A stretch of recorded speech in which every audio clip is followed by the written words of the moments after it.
Hello दोस्तों, स्वागत है आपका मेरे YouTube चैनल में। अगर आपको कहानी सुनना पसंद है तो मेरे चैनल को सब्सक्राइब कर लीजिए और वीडियो को लाइक करना मत भूलना। चलिए शुरू करते हैं आज की कहानी, जिसने खड़ी कर दी है दो प्यार करने वालों के बीच धर्म, मजहब और समाज की दीवार। पिछले चैप्टर में आपने सुना, महरीन हॉल में बैठी थी और न्यूज चैनल देख रही थी। टीवी पर हेडलाइंस चल रही थी, एडवोकेट महरीन खान की जांच शुरू। महरीन चुपके से चाय का कप उठाती हुई खिड़की के पास जाकर खड़ी हो जाती है। उसके चेहरे पर कोई घबराहट नहीं थी। वो अपने आप से कहती है, अगर पंडित ये समझता है कि मैं झुक जाऊंगी तो वो अपना दिमाग गलत जगह पर चला रहा है। मैं इंसाफ के लिए लड़ती हूँ, शोहरत पाने के लिए नहीं, कहकर वो मुस्कुरा देती है। अब आगे। सुबह की कोमल और सुनहरी सूरज की किरणें खिड़की के पर्दों से छनकर कमरे में फैल रही थी। चाय की भाप और खुशबू हवा में घुल रही थी और बर्तनों की हल्की सी आवाज घर की खामोशी को तोड़ रही थी। महरीन की अम्मी फरीदा जी रोज की तरह सबके लिए नाश्ता तैयार कर रही थी, चाय और पराठा। नसीम साहब अखबार के इंतजार में बैठे थे, रोज की तरह। लेकिन आज कुछ अलग था। एक खामोश बेचैनी फिजाओं में तैर रही थी, जैसे ये हवा भी कोई राज छुपा रही हो। महरीन अपने कमरे में खिड़की के पास खड़ी थी, निगाहें कहीं दूर खोई हुई। उसके जहन में कल की खबरें गूंज रही थीं। डेटा लीक करने वाली एडवोकेट महरीन खान, हर लफ्ज तीर की तरह उसके दिल में उतर रहा था। न्यूज एंकर की आवाज अब भी उसके कानों में गूंज रही थी। एक मशहूर एडवोकेट ने अपने रिश्ते के लिए राष्ट्रीय राज फाश किए। तभी फरीदा जी की किचन से आवाज आती है, महरीन बेटा, नाश्ता कर लो, ऑफिस नहीं जाना है क्या? अम्मी की आवाज सुनकर महरीन अपने ख्यालों से बाहर आती है। वो मुस्कुराने की नाकाम कोशिश करती है, लेकिन आंखों की बेचैनी छुपा नहीं सकती। तभी दरवाजे पर हल्की सी दस्तक होती है और अखबार वाला दरवाजे के नीचे से अखबार अंदर की ओर धकेल कर चला जाता है। फरीदा जी दरवाजे के पास जाकर अखबार उठाकर मेज पर रख देती है, लेकिन जैसे ही उनकी नजर हेडलाइंस पर पड़ी, उनका दिल कांप गया, उनके हाथ लरस गए। अखबार की हेडलाइंस थी, लव जिहाद, एडवोकेट महरीन खान और बिजनेस टाइकून अविनाश मित्तल की तस्वीरें वायरल। वक्त जैसे ठहर गया, उन्हें चक्कर आने लगे। अखबार की पंक्तियां जैसे आग के शोले बनकर उनके सीने में उतर गई। उनकी नजरें अखबार से हट ही नहीं रही थीं और उन्हें ये भी होश नहीं रहा कि उनके हाथ से चाय का कप मेज पर गिर गया। उनकी आंखों से लगातार आंसू बहने लगे। ये देखकर नसीम खान तुरंत आगे आए। क्या हुआ महरीन की अम्मी? फरीदा जी ने बिना कुछ कहे वो अखबार उनके हाथ में थमा दिया। हेडलाइंस देखकर उनका चेहरा पत्थर की मानिंद सख्त हो गया। ये सब क्या है? ये तो महरीन की तस्वीर है। कमरे में पिन ड्रॉप साइलेंस छा गया। इसी बीच महरीन तैयार होकर नाश्ते के लिए हॉल में आई, लेकिन जैसे ही उसने अम्मी की आंखों के आंसू और अब्बू के चेहरे की सफेदी देखी, उसके कदम वहीं रुक गए। वो चीख पड़ी, अम्मी क्या हुआ? फरीदा जी ने अखबार की तरफ इशारा किया। महरीन ने धीरे से अखबार उठाया और जैसे ही उसकी नजर हेडलाइन पर पड़ी, उसने आंखें बंद कर लीं। नसीम खान कांपती आवाज में बोले, ये सब कैसे हुआ महरीन? तुमने तो कहा था सब कंट्रोल में है। महरीन बोली, मैंने कुछ नहीं किया अब्बू, ये फिर से कोई हमारे खिलाफ साजिश कर रहा है। लगता है उस पंडित की तरह इन मीडिया वालों को भी सबक सिखाना पड़ेगा। फरीदा जी रोते हुए बोली, वो सब तो ठीक है बेटा, वो तुम करोगी, लेकिन ये सोचा है फिलहाल लोग क्या कहेंगे? हमारी इज्जत, हमारी पहचान सब मिट्टी में मिल जाएगा। वहीं दूसरी तरफ हर टीवी चैनल पर एक ही खबर चल रही थी। न्यूज एंकरों की तेज आवाजें और डिबेट्स सब मिलकर इस मामले को किसी अलग दिशा में मोड़ रहे थे। वो था लव जिहाद और उसके शिकार बन रहे थे दो मासूम और निर्दोष व्यक्ति, अविनाश और महरीन। न्यूज एंकर्स चीख चीख कर कह रहे थे, क्या ये सिर्फ एक प्रेम कहानी है या इसके पीछे कोई गहरी साजिश है? एक इंटरकास्ट रिलेशनशिप और रोमांस, क्या ये देश के लिए खतरा है? इसी बीच कई चैनल्स पर डिबेट्स भी होने लगे।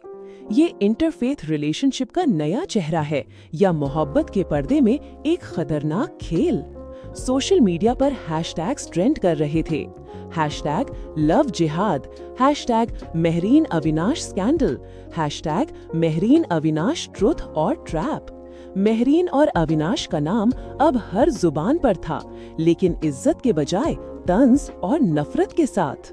महरीन जैसे ही ऑफिस पहुंची, उसे देखकर पूरा स्टाफ खामोश हो गया और नजरें चुराने लगा। सबके चेहरों पर एक सवाल था, लेकिन सबकी जुबान बंद थी।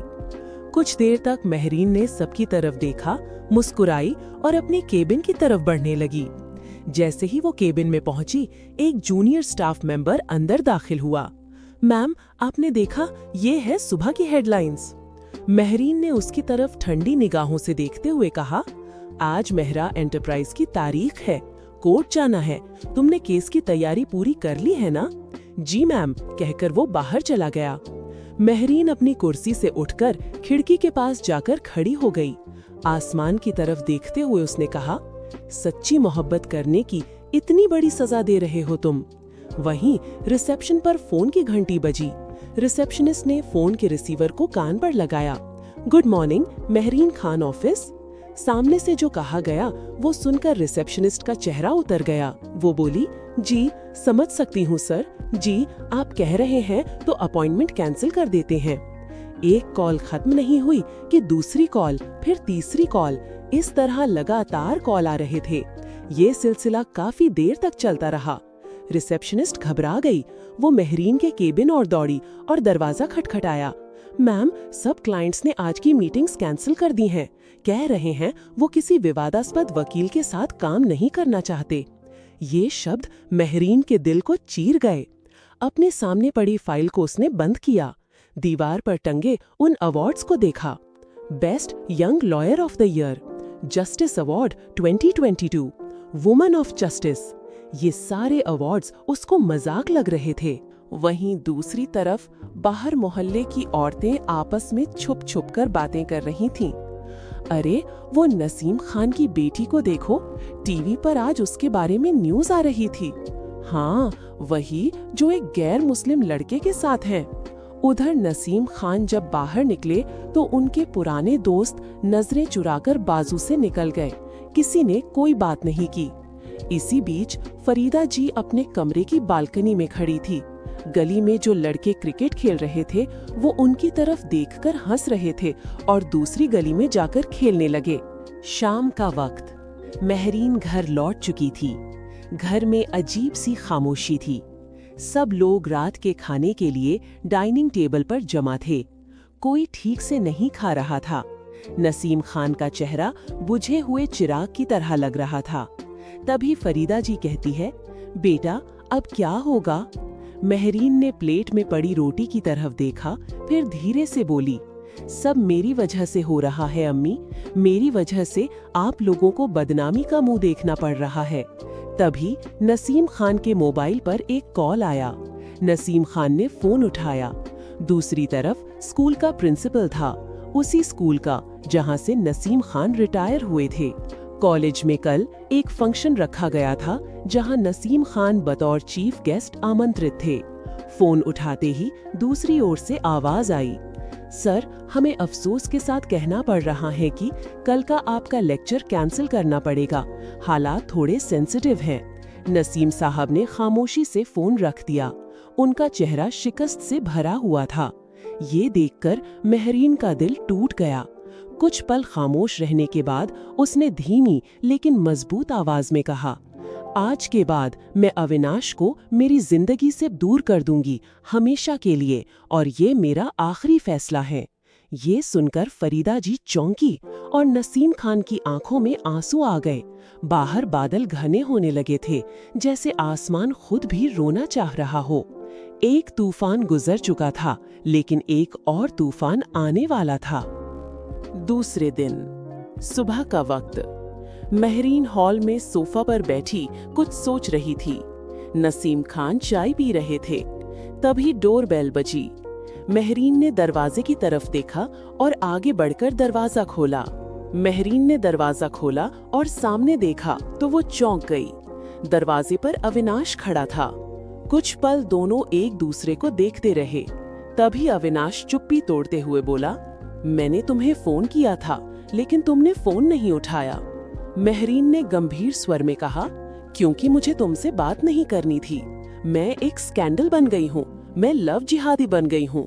अविनाश ने कहा, इसीलिए मैं तुमसे बात करना चाहता था। महरीन ने नजर झुका ली और कहा, नहीं अविनाश, अब बहुत देर हो चुकी है। अब ये रिश्ता इज्जत के बजाय दर्द देने लगा है। मैं अब्बू को और जलील होते हुए नहीं देख सकती, इसलिए प्लीज मुझसे दूर रहो। महरीन की आंखें नम हो गईं। उसने धीरे से दरवाजा बंद कर दिया। दरवाजा बंद करते ही उसकी आंखों से आंसुओं की धाराएं बह निकलीं। उसके जहन में एक ही बात हथौड़े की तरह बज रही थी, लव जिहाद। वो सिसकते हुए बोल पड़ी, मुझे माफ कर देना अविनाश। कुछ फैसले ऐसे होते हैं जो दिल से भी बड़े होते हैं, जिनके लिए कभी कभी मोहब्बत काफी नहीं होती। दूरियां बेवजह नहीं है, मजबूरियां हैं। दिल तो साथ है, लेकिन राहें जुदा हैं। प्रिय दोस्तों, आपको ये कहानी कैसी लग रही है? कमेंट्स के जरिए बताएं। लाइक और शेयर करना ना भूलें। इंतजार कीजिए अगले एपिसोड का एक नए और मजेदार ट्विस्ट के साथ। सुबह की सुनहरी किरणें मित्तल मेंशन की ऊंची खिड़कियों से अंदर झांक रही थीं। हॉल के कोने में रखी बड़ी घड़ी की टिक टिक सन्नाटे को चीर रही थी। राजेश मित्तल हॉल में बैठे थे। उनके सामने खुला अखबार और साथ एक भाप उड़ाता हुआ चाय का कप रखा था। हर दिन की तरह आज भी वो राजकारण, बिजनेस और स्टॉक की खबरें देख रहे थे। लेकिन जैसे ही उनकी नजर अखबार के पहले पन्ने पर पड़ी, उनके हाथ रुक गए और निगाहें उसमें छपी खबर पर ठहर गई। लव जिहाद scandal, business tycoon Rajesh Mittal का बेटा मुस्लिम लड़की के साथ। ये खबर पढ़ते हुए चाय का कप उनके हाथ से छूटते छूटते बचा। उनका पूरा जिस्म जैसे सुन पड़ गया। अखबार की वो पंक्तियां उनकी आंखों में चुभने लगीं। तभी सुनीता हॉल में दाखिल हुई और राजेश के उतरे हुए चेहरे को देखते हुए चिंता भरे स्वर में कहती है, राजेश, क्या बात है? तुम्हारी तबीयत तो ठीक है ना? आपका चेहरा क्यों उतरा हुआ है? राजेश ने अखबार उसके सामने रख दिया। ये देखो सुनीता, तुम्हारे बेटे का ये तमाशा देखो, वो मेरी इज्जत को सरेआम नीलाम कर रहा है। सुनीता ने कांपते हाथों से अखबार की वो खबर पढ़ी। उसकी आंखों में आंसू आ गए।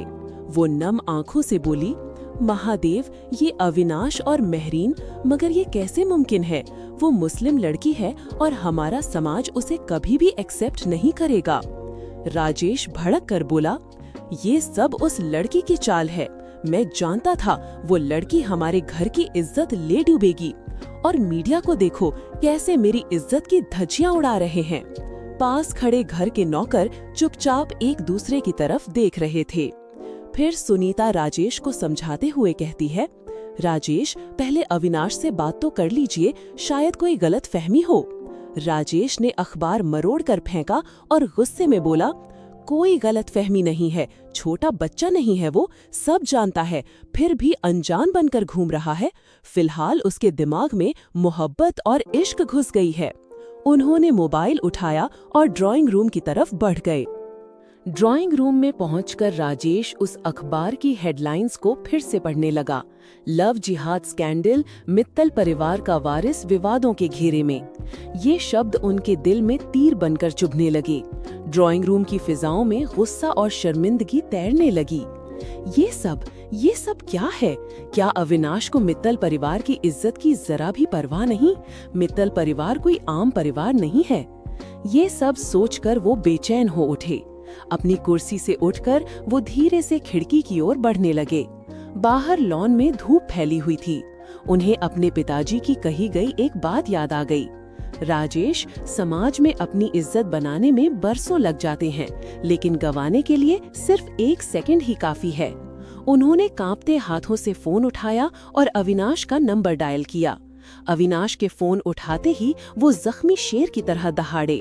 अविनाश, तुम जानते हो बाहर क्या हो रहा है? अखबारों में हमारी इज्जत उछाली जा रही है, पूरे शहर में हमारा मजाक बन गया है। दूसरी तरफ फोन पर खामोशी छाई रही। राजेश ने गहरी सांस ली। उनकी आवाज में दबा हुआ दर्द उतर आया। तुम जहाँ कहीं भी हो, अभी के अभी घर आओ, कहकर उन्होंने फोन काट दिया। लड़खड़ाते कदमों से वो कुर्सी पर जा बैठे। चेहरे पर गुस्सा अभी भी कायम था। कुछ देर बाद अविनाश और राजेश आमने सामने बैठे थे। अविनाश के चेहरे पर उदासी साफ झलक रही थी। सुनीता अपने बेटे की ये हालत देखकर अंदर ही अंदर दुखी हो रही थी। राजेश ने न्यूज़पेपर उसके सामने फेंका। ये सब क्या है अविनाश? अविनाश ने गहरी सांस ली और बोला, डैड, ये सब झूठ है, ये सब पंडित मित्तल की साजिश है। राजेश चौंके। पंडित मित्तल? वो तो जेल में है, उसे तुम्हारी इस माशूका ने ही जेल पहुंचाया था। अविनाश ने अपना सिर नीचे झुका लिया।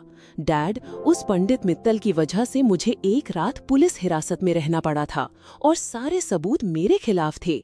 मेरे छूटने के सारे दरवाजे बंद हो चुके थे। फिर उसने राजेश की आंखों में देखा।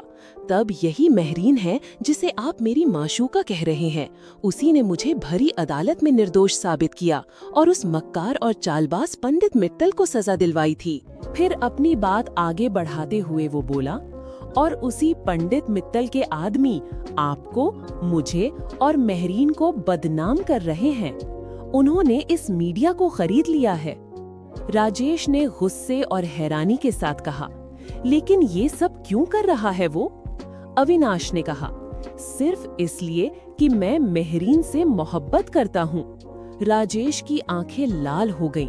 अपना हाथ जोर से टेबल पर पटकते हुए वो उठ खड़ा हुआ और जोर से चिल्लाया, मोहब्बत, मोहब्बत, मोहब्बत।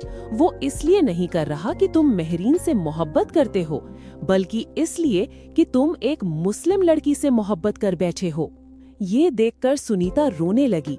महादेव, अब तुम्हारा ही सहारा है, इस उलझन से हमें निकालो। राजेश अविनाश पर बरस रहे थे, लेकिन अविनाश था कि अपने ही ख्यालों में गुम था। उसे महरीन के कहे गए वो लफ्ज याद आ गए, अविनाश, मैं किसी से डरती नहीं हूँ, लेकिन मैं डरती हूँ तो सिर्फ उस दीवार से जो हमारे बीच खड़ी है। मजहब की दीवार, धर्म की दीवार और इस समाज की रुस्वाइयाँ। और उसी दिन अविनाश की समझ में आ गया था कि मोहब्बत सिर्फ दो दिलों का नहीं, दो धर्मों का इम्तिहान है। वही राजेश फिर से दहाड़े, अविनाश, मैं तुमसे कुछ कह रहा हूँ। तभी अविनाश अपने ख्यालों बाहर आया।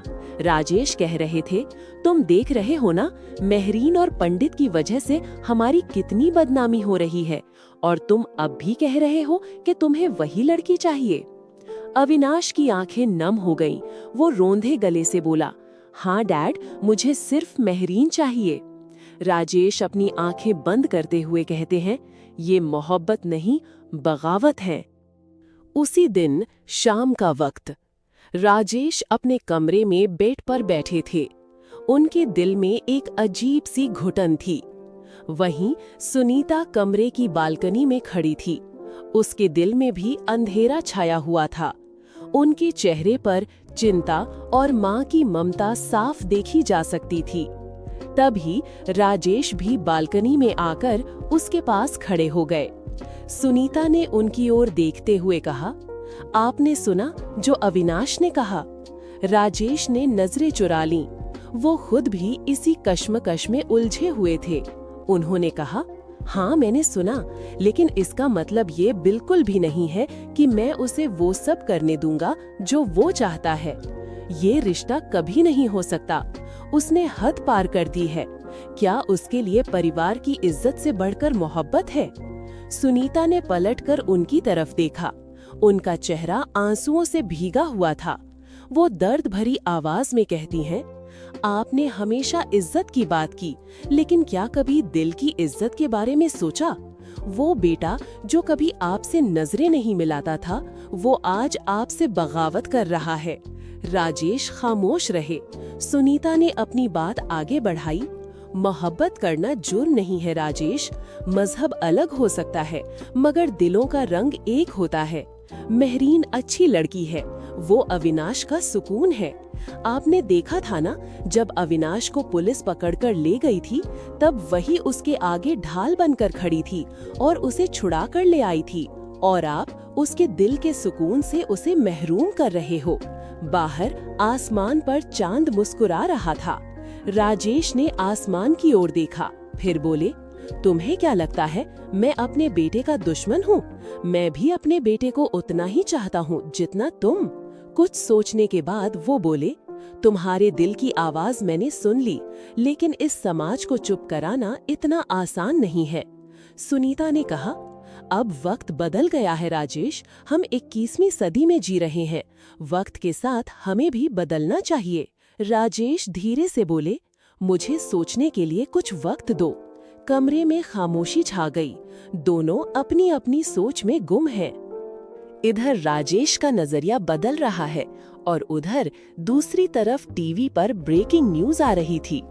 मेहरीन के घर के बाहर प्रदर्शन, हालात तनावपूर्ण। क्या होगा कहानी में आगे? इन सब हालातों के मद्देनजर क्या फैसला लेगी मेहरीन? क्या मेहरीन अविनाश से हमेशा के लिए दूर हो जाएगी? कहानी अब एक मजेदार ट्विस्ट लेने वाली है, तो सुनते रहिए और इंतजार कीजिए इस कहानी के अगले एपिसोड का। मेहरीन की ऑफिस के पैसेज में आज एक अजीब खामोशी थी। कल की घटना के बाद मेहरीन बहुत सदमे में थी। मेहरीन के कदमों की आवाज उस खामोशी को चीरती जा रही थी। उसके चेहरे पर वही पुरानी संजीदगी थी, लेकिन आंखों में एक अजीब सा खालीपन था। मेहरीन को देखकर रिसेप्शन पर बैठी लड़की खड़ी हो गई। मैम, आज के तमाम अपॉइंटमेंट्स शेड्यूल हो चुके हैं। मेहरीन ने मुस्कुराते हुए संक्षिप्त सा जवाब दिया, ठीक है, फाइल्स अंदर भेज दो। फिर वो बिना रुके अपने केबिन में दाखिल हुई।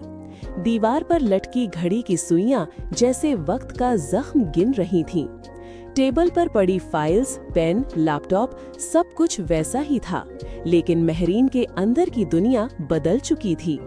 कल रात जो हुआ उसने उसकी सांसों में कांटे भर दिए थे। अविनाश मित्तल का नाम अब सिर्फ किसी फाइल या केस से नहीं बल्कि उसके वजूद से जुड़ गया था, और उसके लिए यही सबसे बड़ी सजा थी। खिड़की के बाहर मुंबई का आसमान बादलों में छुपा हुआ था। मेहरीन ने धीरे से आंखें बंद की और बड़बड़ाई, ये लोग सिर्फ अदालत के फैसले मानते हैं, दिल के नहीं। एक पल को उसके चेहरे पर दर्द की लकीर उभरी, लेकिन तुरंत गायब हो गई। वो जानती थी भावनाएं कमजोरी का कारण बन जाते हैं। तभी उसके केबिन के इंटरकॉम पर रिंग हुई। रिसेप्शनिस्ट ने कहा, मैम, मीडिया के कुछ लोग आपसे बात करना चाहते हैं। उन्हें कह दो कि एडवोकेट मेहरीन खान आज किसी से बात नहीं करेगी। केबिन में फिर वही खामोशी छा गई। आवाज थी तो बस सिर्फ उसके दिल की धड़कनों की। उसी शाम मेहरीन एक रेस्टोरेंट में बैठी थी। वो अपने ख्यालों में खोई हुई थी। सामने कॉफी का कप रखा हुआ था जो ठंडी हो चुकी थी। बाहर बारिश हो रही थी। तभी अचानक उसके मोबाइल पर एक कॉल आया। उसने मोबाइल उठाया। स्क्रीन पर फ्लैश हो रहा था, अविनाश मित्तल कॉलिंग।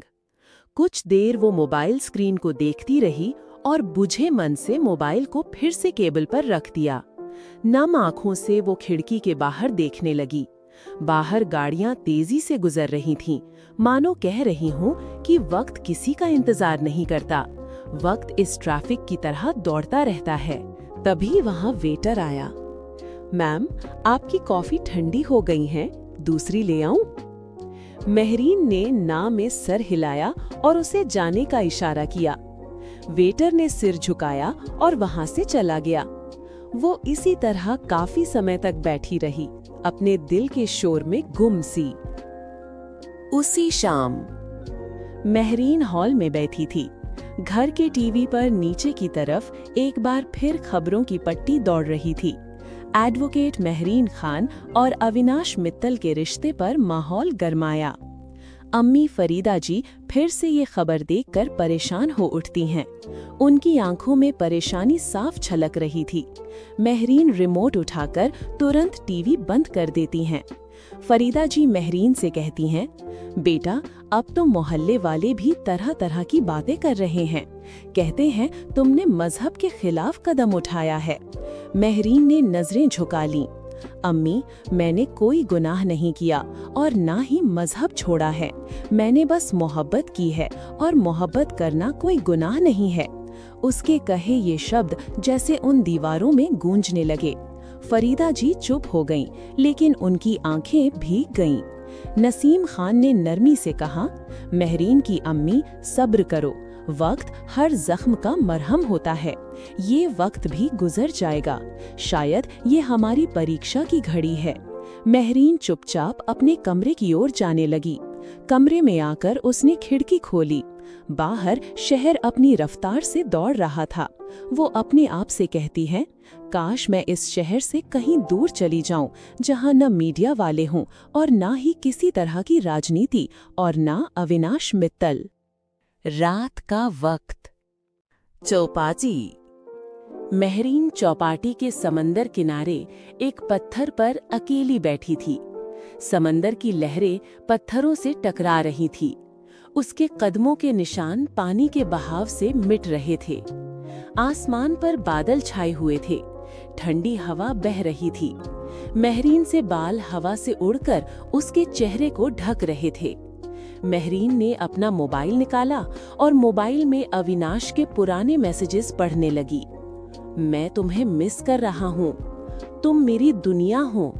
वादा करो मुझे छोड़कर कभी नहीं जाओगी। हर लफ्ज उसके दिल पर जख्म बनकर उसे घायल कर रहा था। वो अपने आप से कहती हैं, मैं मजबूत हूँ लेकिन टूट रही हूँ सिर्फ इस धर्म की राजनीति की वजह से। उसकी आवाज हवा में गुम हो गई। आंखों से आंसू बहकर गालों को छूकर समंदर की लहरों में खो गए। उसने मोबाइल के वॉलपेपर पर अविनाश की तस्वीर देखी। वही मुस्कुराता चेहरा जो कभी सुकून देता था और आज उसके लिए दर्द की सबसे बड़ी वजह बन गया था। वो सिसकते हुए बोली, आई एम सॉरी अविनाश, मुझे माफ कर दो, मैं मजबूर हूँ। महरीन ने आसमान की तरफ देखा। चांद बादलों के पीछे से झलक रहा था, बिल्कुल उसके नसीब की तरह, अधूरा और छुपा हुआ। कुछ देर वो यूं ही खामोश बैठी रही, फिर धीरे से उठकर अपनी कार की तरफ चल दी। उसके कदमों की आहट भी रेत ने अपने अंदर दबा ली। वो कार में बैठी और घर की ओर निकल पड़ी। कार के अंदर सन्नाटा था, न कोई म्यूजिक न कोई कॉल, सिर्फ बारिश की बूंदें विंडशील्ड से टकराकर हल्की सी धुन बना रही थीं। मुंबई की सड़कों पर नमी थी और खालीपन। शहर सोता हुआ लग रहा था, लेकिन महरीन के अंदर एक तूफान उठ रहा था। वो सोच रही थी, मोहब्बत से ज्यादा जरूरी इज्जत होती है और इज्जत धर्म की राजनीति के शोर में कहीं खो गई है। तभी अचानक उसके मोबाइल स्क्रीन पर एक नोटिफिकेशन आया, Required senior legal advisor for a reputed company in Delhi. Attractive salary package, immediate joining. Mehreen mobile के स्क्रीन को कुछ पल देखती रही। उसके दिल के किसी कोने में एक हल्की सी उम्मीद की किरण जाग उठी। उसने सोचा, शायद यही वो रास्ता था, ऊपर वाले की तरफ से एक मौका या इशारा। उसने गहरी सांस ली और एक मजबूत लेकिन नर्म आवाज में बोली, शायद मेरा रब भी यही चाहता है कि मैं यहाँ से दूर चली जाऊं। अविनाश मित्तल से दूर जाने का यही एक रास्ता है।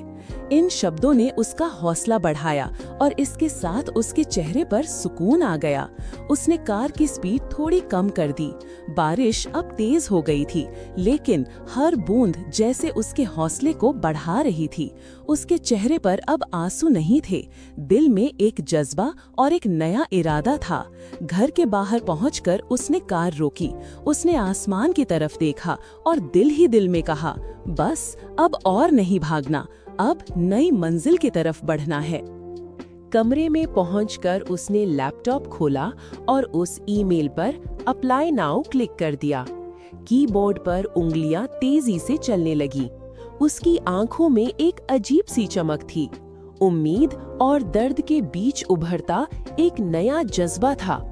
लैपटॉप बंद करके उसने खिड़की से बाहर देखा। बारिश अब भी हो रही थी, लेकिन महरीन के दिल का मौसम बदल गया था। वो बिस्तर पर लेटते हुए धीरे से मुस्कुराई। शायद यही सफर मेरी कहानी का अगला चैप्टर है। क्या होगा कहानी में आगे? क्या महरीन मुंबई छोड़ देगी? क्या होगा अविनाश का रिएक्शन जब उसे पता चलेगा कि महरीन मुंबई से बाहर कहीं जा चुकी है? क्या महरीन और अविनाश दोबारा मिलेंगे? जानने के लिए सुनिए इस कहानी का अगला एपिसोड। रात के 10 बज रहे थे। महरीन अपने कमरे में बैठी थी। कमरे में हल्की सी पीली रोशनी थी जो उसके चेहरे पर ठहरकर उसके थके हुए चेहरे पर झलक रही थी। टेबल पर रखा लैपटॉप खुला हुआ था। लैपटॉप स्क्रीन पर दिल्ली की एक बड़ी कंपनी का ओनर वीडियो कॉल पर मौजूद था। मिस महरीन, उसकी आवाज पोलाइट लेकिन नरम थी। हमें खुशी है कि आपने हमारा ऑफर लेटर गौर से पढ़ा। हम चाहते हैं कि आप सीनियर लीगल एडवाइजर के तौर पर हमारी कंपनी की टीम को लीड करें। कंपनी के सारे लीगल मैटर्स आपकी निगरानी में होंगे। हर एक कॉन्ट्रैक्ट पेपर और कोई भी लीगल डॉक्यूमेंट आपके अप्रूवल के बाद ही आगे जाएगा। महरीन ने उनके सम्मान में सर हिलाया। जी मैं समझ गई सर। अपनी बात को आगे बढ़ाते हुए वो बोला, अगर कभी किसी पार्टी की तरफ से लीगल नोटिस आए तो उसका जवाब आप तैयार करेंगी, और अगर मामला अदालत तक पहुंचे तो आप हमारी लीगल टीम को गाइड करेंगी। जरूरत पड़ने पर आप खुद भी नोटिस इशू कर सकती हैं। और एक बात, हमें आपके बारे में सब पता है, इसलिए हम खुद चाहेंगे कि आप मीडिया से दूर रहें, और जरूरत पड़ी तो हमारी टीम के लोग मीडिया के सामने आएंगे। आप चिंता न करें। महरीन ने गहरी सांस ली और कहा, वैसे भी मैं मीडिया के सामने नहीं आना चाहती। आपने मेरे लिए इतना सोचा, इसलिए थैंक यू सर। मुंबई में जो कुछ हुआ उसने मुझे बहुत कुछ सिखा दिया। मैं दोबारा वो सब नहीं झेलना चाहती। कुछ पल की खामोशी के बाद महरीन बोली, मेरी प्रॉब्लम को समझने के लिए शुक्रिया। मुझे आपकी कंपनी की शर्तें मंजूर हैं। आप सिर्फ इतना कीजिए कि किसी को भी ये पता न चले कि मैं दिल्ली में हूँ और आपकी कंपनी से जुड़ी हुई हूँ, सिर्फ कुछ वक्त के लिए। वो मुस्कुराया। हमें आपका एक्सपीरियंस और टैलेंट चाहिए, और कुछ नहीं। आप बेफिक्र रहिए, आपकी पहचान गुप्त रखी जाएगी। कॉल खत्म होने के बाद महरीन ने लैपटॉप बंद किया और फिर कमरे में वही खामोशी छा गई। उसने अपनी आंखें बंद कीं और उसके दिल के अंदर की भावनाएं और दर्द बाहर निकल आए जो उसके लिए बहुत दर्दनाक था। आंखों से आंसू बह निकले। सिसकियों के बीच अनायास ही उसके होठों से शब्द फूट पड़े, सॉरी अविनाश, तुमसे दूर जाना, तुमसे भागना नहीं, बल्कि तुम्हें बचाना है। मैं तुम्हें बचाने के लिए ही तुमसे दूर हो रही हूँ। एक आंसू उसके गाल पर बह निकला, जैसे दिल की कोई खामोश दुआ। दूसरे दिन सुबह का वक्त। सुबह की सूरज की रोशनी खिड़की से अंदर आ रही थी। महरीन अपने कमरे में मोबाइल हाथ में लिए बैठी है। उसने उस जॉब ऑफर का एक्सेप्टेंस मेल दिल्ली की कंपनी को भेज दिया और उसकी जिंदगी का एक नया सफर शुरू हो गया। कुछ सोचते हुए वो अपने आप से बोली, अगर मैं यहाँ रही तो अविनाश रोज यहाँ आएगा और हर रोज एक नया तमाशा बनेगा। वो अपने ख्यालों में खोई हुई थी कि उसके मोबाइल पर एक कॉल आया। उसने देखा दिल्ली की कंपनी के HR डिपार्टमेंट का कॉल था। मैम, हमें आपका जॉब एक्सेप्टेंस का ईमेल मिला। दिल्ली में आपका स्वागत है। मैम, कंपनी ने आपके रहने के लिए एक फर्निश्ड फ्लैट की व्यवस्था की है। आपको सिर्फ अपने कपड़े और कुछ जरूरी सामान ही साथ में लाना है। महरीन के चेहरे पर हल्की सी मुस्कुराहट आई। Thank you very much. मैं जल्द से जल्द ज्वाइन करने की कोशिश करूंगी। कॉल खत्म होते ही वो खिड़की के पास आई और बाहर देखने लगी। सूरज की रोशनी ने उसके चेहरे को छुआ। उसके मन में एक उत्सुकता थी। दिल्ली, एक नया शहर, नई हवा, नई जिंदगी। लेकिन दिल में मुंबई की यादें अब भी जिंदा थीं, जहां उसका जन्म हुआ, जहां उसने अपनी पढ़ाई की। उसके दोस्त, उसका परिवार, उसका मोहल्ला, सब कुछ छोड़कर वो अपने नए सफर की ओर जा रही थी। उसी दिन शाम का वक्त, मेहरीन का ऑफिस। दिन ढल चुका था, ऑफिस स्टाफ जा चुका था और खिड़कियां बंद की जा रही थीं। मेहरीन ने अपनी असिस्टेंट और करीबी दोस्त प्रिया को कैबिन में बुलाया। उसने केबल पर रखे फाइलों के ढेर की ओर इशारा किया और नरम लहजे में कहा, प्रिया, जब तक मैं वापस नहीं आती, ये ऑफिस तुम्हारी जिम्मेदारी है।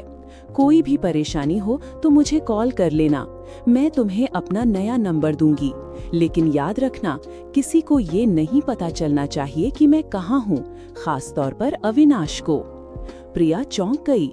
लेकिन मेहरीन, अविनाश तुम्हें बहुत चाहता है और उससे ये सब छुपाना? मेहरीन ने आहिस्ता से कहा, मोहब्बत कभी कभी खामोशी चाहती है प्रिया।